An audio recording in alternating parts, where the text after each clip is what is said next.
Welcome to the deep dive. Our mission today, well, it's really straightforward, but absolutely vital. We're going to dissect the complete anatomy of the technical support scam. Right. And we're going far beyond just, simple warnings. We're looking at the high-pressure tactics, the sophisticated psychological games. The warfare, really. Exactly. Designed to steal not just your data, but huge amounts of money. We've pulled together consumer alerts, FBI warnings, even some pretty chilling first-hand accounts. Yeah, from victims, but also investigators who've actually gone inside these call centers. So the goal here is to give you knowledge that actually protects you. We'll walk through it chronologically right from that first panic moment, all the way through to how they try to get away with the money, often untraceably. And we really need this deep dive. I mean, the scale of this problem, it's genuinely staggering. You were mentioning the numbers before we started. Yeah. Look, if you just take the U.S., total fraud losses run into the tens of billions every year. But tech support scams specifically, we're talking about roughly $242 million in reported consumer losses in 2023. $250 million, and that's just what people actually reported. Precisely. The real number, it's got to be much, much higher. People feel embarrassed, they don't report it. And what really jumped out at me from the sources, especially thinking about the human impact, is the median loss. It's not small change they're after. No, not at all. The median reported loss per victim, $1,400. $1,400. Oh, that's a serious hit for anyone. Imagine someone on a fixed income. Devastating. Exactly. So our mission here is really to take all this kind of overwhelming scattered info and boil it down into actionable protection for you, the listener. Okay. And if you look across all these scams, doesn't matter if it's a fake virus warning or someone pretending to be from the government, there's one common thread. The criminals have this one psychological goal: get the target into this heightened emotional state. They actually have a term for it. Oh, yeah. They call it getting someone under the ether. Under the ether? Yeah. And once they tip you into that state, your logic, your critical thinking, it just evaporates and the scammer wins. So we need to understand how they do that, how they get you under. That's the key. Understanding the process is how we inoculate ourselves against it. Okay, so let's start right there with that first moment. The scenario designed to put you under that ether, like instantly. Imagine it's, I don't know, evening. You're just doing something normal, checking email, browsing a site you trust. Right, routine stuff. Suddenly your whole screen just changes. Maybe it goes black for a second and then bam, this huge, angry-looking red window takes over everything. Dang aggressive. Yeah, flashing lights. Maybe even a loud, jarring sound like a siren or some awful alarm. Designed purely to trigger that fight or flight. And the messages are screaming at you in all caps. Dangerous virus detected. Your passwords have been stolen. Critical system failure imminent. It's a full-on sensory assault. Yeah. And it's completely deliberate. They want immediate overload, panic. And crucially, you mentioned this, look at what the message often tells you not to do. Yes, this is pure psychology. I often say something like, please do not attempt to shut down or restart your computer. To avoid permanent data loss. Or something scary like that. Right. Now, why would they say that? Because shutting down and restarting is the simplest fix, usually. Exactly. It's often the solution. So by forbidding the easiest fix, they crank up the fear.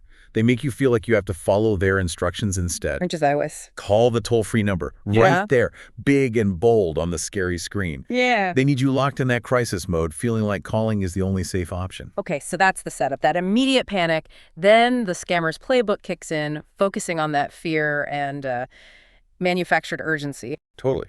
And it's not just Microsoft anymore, though the sources definitely say Microsoft is still a prime target they impersonate. Right, that fake blue screen of death or a warning that looks like Windows Defender. Yeah, but they've really broadened their scope. They impersonate whoever will cause the most immediate fear. Like who? Think about it. What if the call claims to be from the Social Security Administration, saying your number's been suspended? Oh, wow, yeah. That's serious. Or your local power company threatening to cut off your electricity in the next hour if you don't pay some bogus overdue bill immediately. Okay, so the threat feels existential. It's not just a computer problem anymore. Precisely. The goal is always that urgency. Use pressure, stop logical thought. They insist that whatever fake problem they've invented, the virus, the hack, the unauthorized charges, it's happening right now and will only get worse unless you act immediately and do exactly what they say. No time to pause, no time to think, no time to verify. That lack of mental space, That's the oxygen they breathe. That's the ether. It's important to clarify, though, it's not always that big, scary pop-up, right? Even though the AARP and FTC mention that one a lot. That's right. They've diversified. They have multiple ways to hook you. Phone calls are still big. Definitely. Yeah. Robocalls especially are still a, quote, hot method, particularly for hitting older folks. Often starts with a recorded message. There's a problem with your account security profile. Press 1 now. That kind of a thing. Exactly that. And those automated messages can sound really official. Sometimes bypassing your initial skepticism sounds like a legit system alert. But here's something newer and kind of insidious that the FTC and FBI flagged: online search ads. Oh yeah, this is a really clever, nasty trap. Explain that. How does it work? So you think you might have a real problem, or you just want to find the customer support number for, say, Apple or your printer company. You go to Google, you search for Apple support phone number. Okay, seems reasonable. And right at the very top of the results, maybe marked with a little ad tag, is a phone number. You click it, you call it. And it's not Apple. It's the scammer's call center. You've just proactively called the criminals. Oh, that flips the script completely. You initiated the contact. Right, so that natural skepticism you'd have if they called you, it's lower. They know getting you to call them is halfway to getting you hooked. And adding to that illusion of legitimacy, they use tech like spoofing. Spoofing technology lets them fake the caller ID.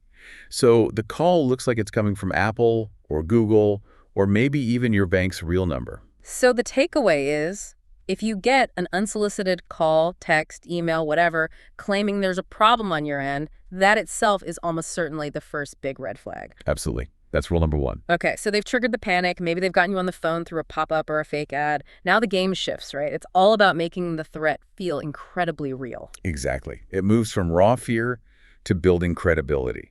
This is the heart of any imposter scam. They need you to genuinely believe they are who they say they are, a legitimate authority. And they're good at the visuals. Oh, incredibly good. They build websites that are pixel-perfect copies of the real thing. They spoof the phone numbers, like we said. But the real clincher, the thing that often seals the deal, is personalization. What do you mean by that? The sources mentioned profiling. Yeah, so they might have tiny bits of information about you, maybe from public records, social media, or even, scarily, from previous data breaches. Stuff that's out there. Right. So the scammer might say something like, okay, I see here you purchased your laptop back in 2023, is that correct?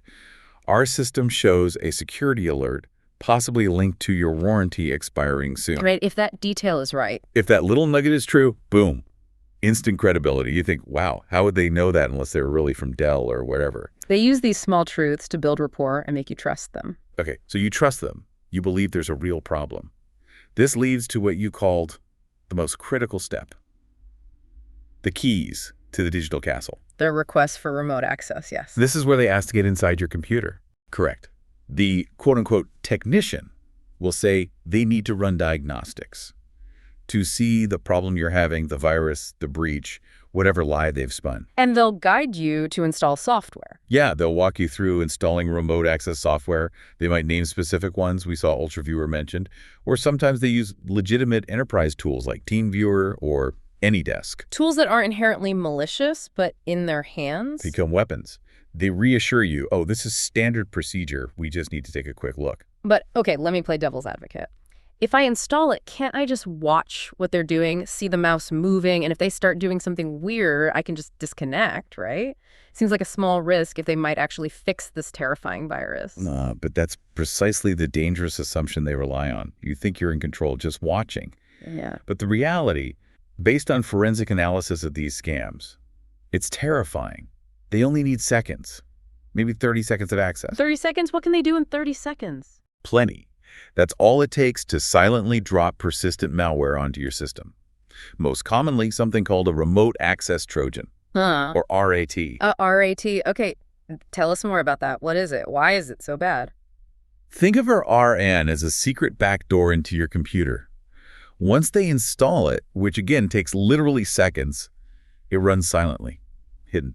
So even if I hang up the phone, close the remote viewing software they had me install? Doesn't matter. The RAT is still there, It allows them persistent access. They can potentially log back in anytime. They can watch what you type, capturing passwords. They might be able to turn on your webcam or microphone without you knowing. Oh, that's creepy. They can copy your personal files, monitor your online banking long after that initial call is over. Your computer essentially becomes their spy device. Okay, that completely changes the stakes. It's not just temporary access. Not at all. It's potentially a permanent compromise. So once they have that foothold, whether it's temporary viewing or they've dropped a RAT, then comes the diagnosis. Yes. Now they have to prove to you that the problem is real and severe. You'll see your mouse cursor moving around on your screen, controlled by them. That must be unnerving. Very. And they'll often talk really fast, using lots of technical jargon, megabytes, IP addresses, DLL files designed to confuse you and make them sound like experts. And they show you the viruses? They pretend to run scans.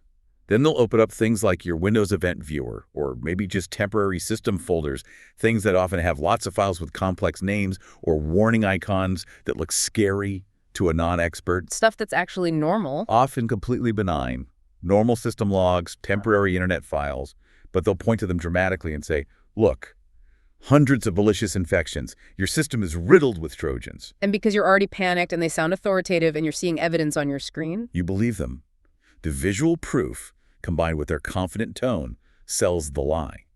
They position themselves as the hero saving you from digital disaster. And then they escalate it even further, right? It's not just a local virus anymore. Correct. The diagnosis often escalates. They'll claim they've found evidence that, oh no, your bank accounts have already been compromised, or that hackers based in Russia or China used your computer for illegal activities. Making it much bigger than just your PC. Exactly. And this can lead into the most extreme version, what the FBI calls the phantom hacker scam. Phantom hacker, okay. Here, the technician claims the infection on your computer has linked your name, your identity, to serious federal crimes.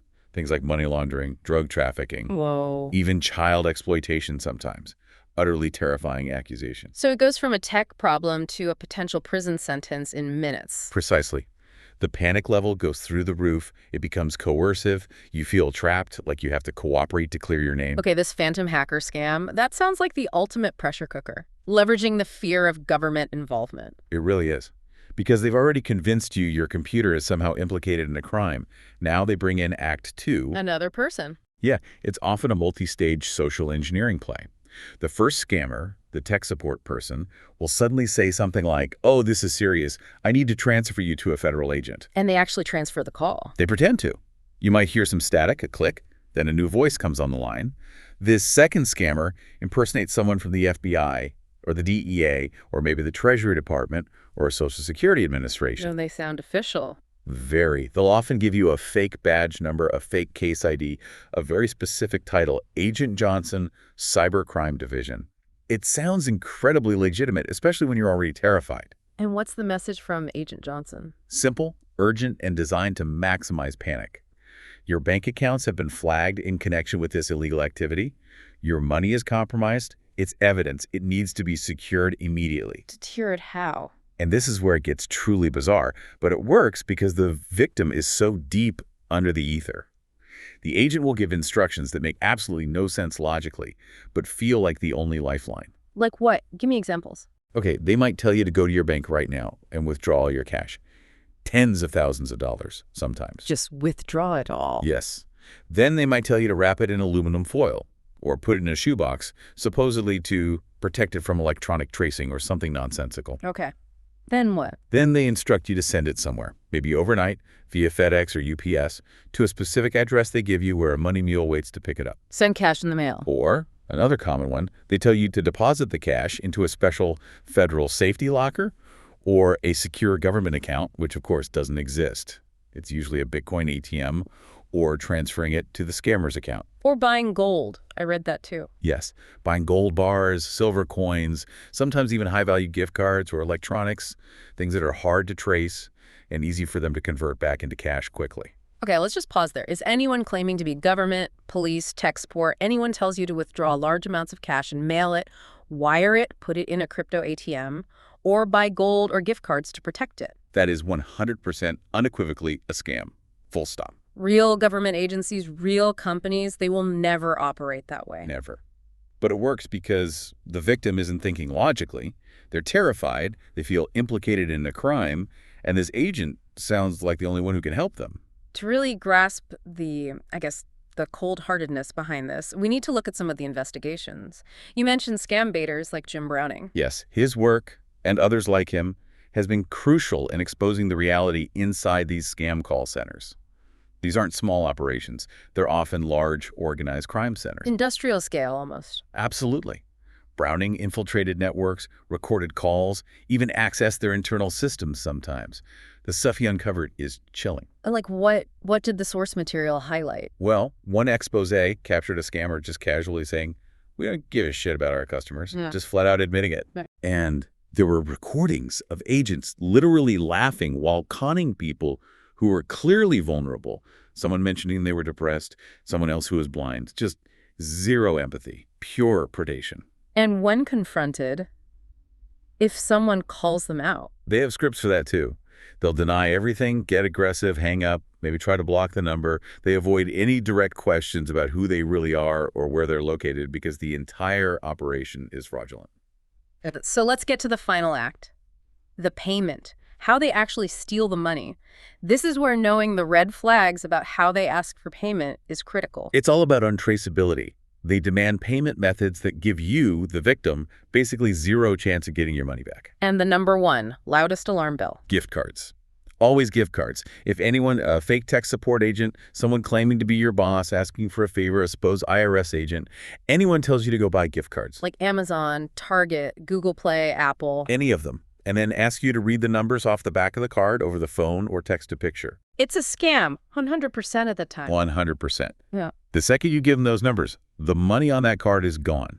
They can drain it instantly from anywhere in the world. It's like handing them cash. And that untraceability, that lack of consumer protection extends to other methods too, right? Like wire transfers. Absolutely. Wire transfers like through Western Union or MoneyGram or even bank wires are designed to be fast and final. Irrevocable. Pretty much. Yeah. Once you authorize that transfer, even if you were tricked into doing it, the bank sees you as the one who approved it. Getting it back is incredibly difficult, if not impossible. The usual chargeback protections you get with, say, a credit card, they don't apply. Same problem with cryptocurrency. Exactly the same, maybe even worse in terms of tracing. They'll walk you through finding a Bitcoin ATM, tell you to insert your cash, and poof, it's converted to crypto and sent to their anonymous digital wallet. Gone. And even common P2P apps like Cash App, Venmo, Zelle. Yeah, those are tricky too. They're designed for sending money quickly to people you know and trust. Friends, family. Not for paying businesses or strangers, really. Right. So if a scammer tricks you into sending them money via Zelle, for example, the bank often treats it as a legitimate payment you authorized. Getting that money clawed back is, as one source put it, next to impossible. So the safest way to pay for almost anything legitimate online or over the phone? Use a credit card. Not a debit card, a credit card. Credit cards offer by far the best consumer fraud protections. You can dispute charges, your liability is usually limited. Debit cards, wire transfers, gift cards, crypto, P2P apps, much, much riskier if you're dealing with someone you don't know for sure is legitimate. Before we shift to prevention and recovery, we absolutely have to underscore who is most affected by this. The data is stark. It really is. The FTC stats are very clear. Consumers aged 60 and over are targeted relentlessly. How much more likely are they to lose money? 6 times more likely to report a financial loss to a tech support scam compared to younger people. 6 times. Wow. And they were filing more reports on this than anything else for a while. Yeah, between 2015 and 2018, tech support scams were the #1 fraud category reported by older adults. Scammers exploit factors like maybe less familiarity with current technology, politeness, trust in authority figures, or even cognitive decline in some cases. They might be more used to the idea of calling a number on a screen for help. Exactly. So this isn't just about protecting ourselves. It's about awareness, about making sure we talk to our parents, grandparents, older neighbors, and arm them with this knowledge. They are statistically the primary targets. Okay, let's pivot now. We've dissected the scam, the panic, the trap, the theft. Let's talk about control. How do we stop this? Let's start with the golden rule of prevention. You said it stops 99% of these scams dead in their tracks. It really does. And it's so simple. Everyone needs to burn this into their brain. Legitimate technology companies, Microsoft, Apple, Google, Dell, HP, any legitimate software or hardware maker will never call you, email you, or text you out of the blue to tell you there's a problem with your device. Never unsolicited contact claiming a problem on your end. Never. If you get a call like that, just hang up. Don't argue. Don't engage. Just hang up. If it's a text or email, delete it. It's fake. Okay, what about that scary pop-up window? The one flashing red, maybe making noise, claiming it's from Microsoft or Norton and you have a virus? Same principle applies. Real security warnings from your actual antivirus software will never provide a phone number and tell you to call them. Never. So that flashing urgent pop-up is Always a scam. It's just a trick running in your web browser designed to hijack your screen and scare you into calling their number. Don't interact with it. Don't click anything inside it.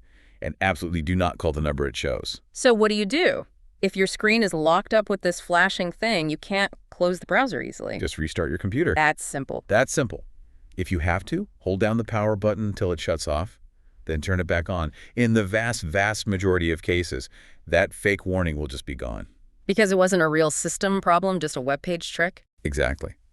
If it disappears after a restart, you know for sure it was a scam. If you're still worried, then you can run a scan with your real security software that's already installed on your computer. And if you do need legitimate tech support, never use a phone number from a pop-up, an email, or even a random Google search result, because remember the fake ads. Right. Go to the company's official website by typing the address, to be correct, like apple.com or microsoft.com, directly into your browser.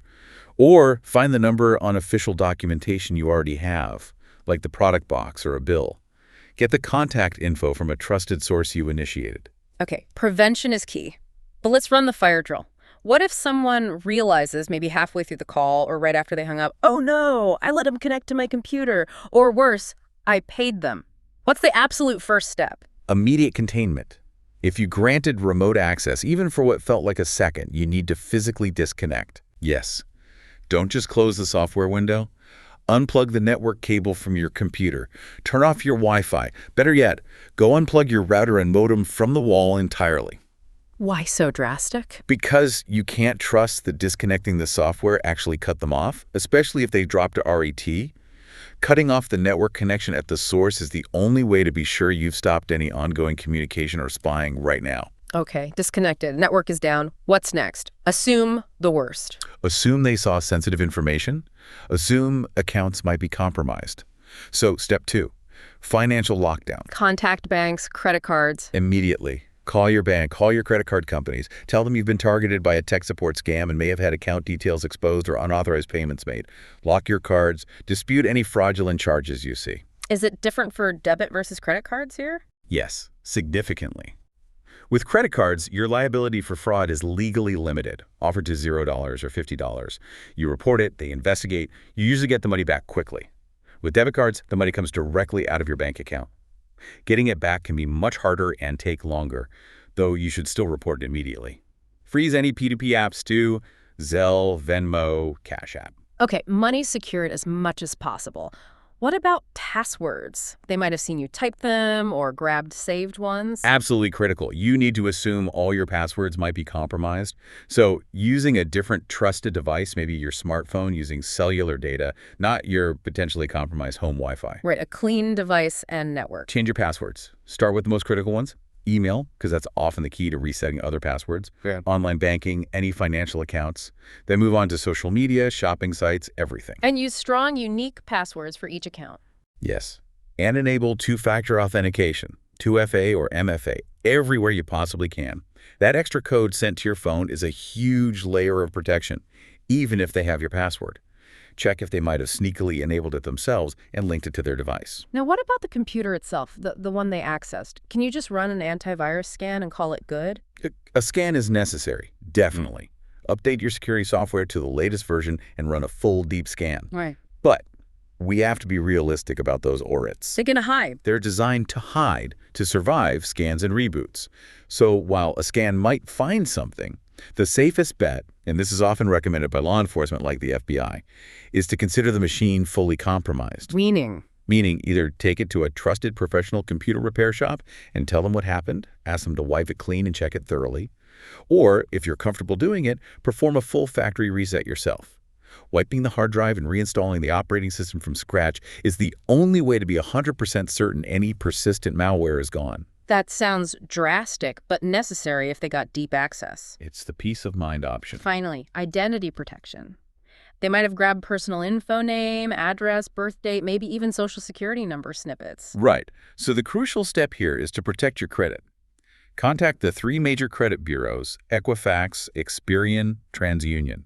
You can request a fraud alert on your file, or even better, place a security freeze. What does a freeze do? A freeze essentially locks down your credit file. It prevents anyone, including you, from opening new lines of credit loans, credit cards in your name without unfreezing it first with a special peon. It's one of the most effective ways to stop identity theft before it happens. And just reiterate that core principle, verification. Always. Never give sensitive info to someone who calls you unexpectedly. If a call or message seems like it might be legit, maybe from your bank, about suspected fraud, hang up. Then call the bank back using the official phone number from their website or the back of your card. Never use contact info provided in the suspicious call, email, text, or pop-up. Always initiate the contact yourself through a trusted channel. So when you boil it all down, that aha moment, the real insight here is the scammer's entire power comes from creating that ether, that panic, that urgency that short-circuits your rational brain. It stops you from thinking clearly. Exactly. So the ultimate defense, even against these really sophisticated, scary-sounding scams, is incredibly simple. Slow down, breathe, hang up the phone, close the pop-up. Take back control. And verify. Always verify independently through a trusted channel. Just giving your logical mind a few minutes to catch up is usually enough to see the scam for what it is. And importantly, if you do get targeted, or worse, if you fall victim, report it. It feels awful, maybe embarrassing, but reporting is crucial. Absolutely essential. Reporting helps law enforcement track these criminals, build cases, and potentially shut down these operations. Your report adds a piece to the puzzle. Where should people report? Several places. The FTC has a dedicated site, reportfraud.ftc.gov. The FBI's Internet Crime Complaint Center, known as IC3, is another key place. And the ARP runs a Fraud Watch Network helpline, which is a great resource, especially for older adults and their families. We'll link these in the description. Okay, so here's something to really chew on, a final thought.